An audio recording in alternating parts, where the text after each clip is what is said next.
आणि लाडक्या बहिणींसाठी ही आनंदाची बातमी आहे बहिणींच्या कामाची।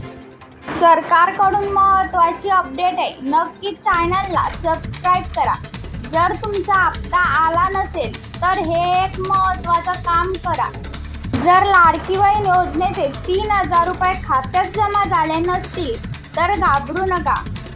KYC, आधार लिंक तसंच DBTच्या संबंधित त्रुटींमुळे अनेक बहिणींचे हप्ते रखडले आहेत। राज्यातील पात्र बहिणींच्या खात्यावर एकाच वेळी 3000 रुपये जमा झाले।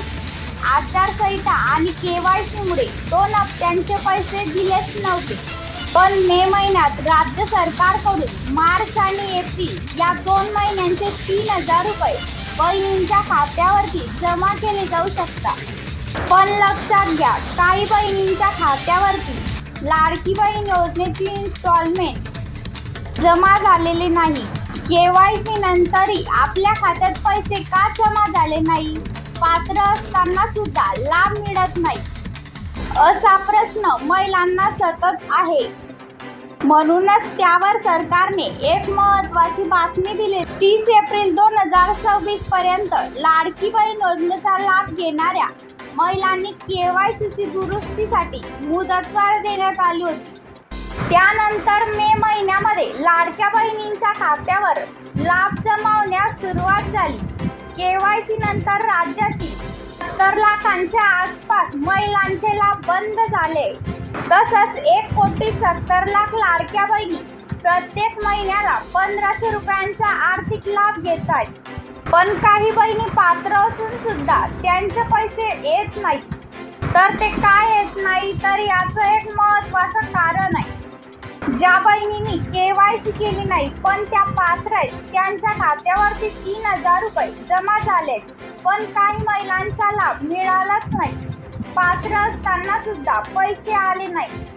त्यामुळे अनेक बहिणींनी जिल्हा महिला व बाल विकास विभागाच्या कार्यालयामध्ये धडक मारले, पण जिल्हा कार्यालयामध्ये न जाता बँक खात्याच्या योजनेची रक्कम जमा झाली की नाही हे खात्री करणे महत्त्वाचे। सरकारकडून असं सांगण्यात येते, पण पैसे आले नाही तर काही गोष्टींची पडताळणी करण्याची गरज आहे। अनेक पात्र बहिणींचे 2 हप्ते रखडले, तर ते हप्ते जमा होण्यासाठी एक फक्त महत्त्वाचं काम करायचे।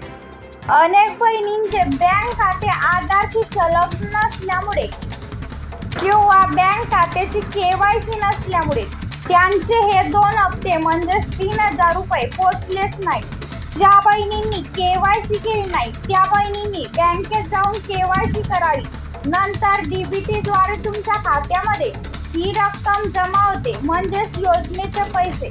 KYC नंतर राज्यातील जवळपास 1,70,00,000 महिला यांच्या खात्यावरती 1500 रुपयांची आर्थिक मदत मिळत आहे, पण काही महिलांच्या खात्यावर पैसेच नाही। राज्य सरकारकडून याबाबत अनेक तक्रारी समोर आल्या आहेत। KYC संदर्भात त्रुटी, बँक खात्याशी संबंधित अडचणी तसेच हप्त्या थांबण्याचे तक्रारी लाडक्या बहिणींकडून समोर आल्याचं दिसते। ज्या बहिणी या योजनेमध्ये खरोखर पात्र आहेत तर त्यांच्यासाठी राज्य सरकारने 181 या हेल्पलाईन नंबरचा एक मोठा निर्णय घेतलाय। ज्या बहिणी खरोखरच पात्र आहेत त्यांच्या खात्यावरती पैसे नाही, त्यांनी 181 या क्रमांकावर संपर्क साधा आणि तुमच्या हक्काचा लाभ घ्या। नवीन अपडेटसाठी नक्कीच आपल्या चॅनलला सबस्क्राइब करा, म्हणजेच महत्त्वाचे अपडेट तुम्हाला रोज मिळतील।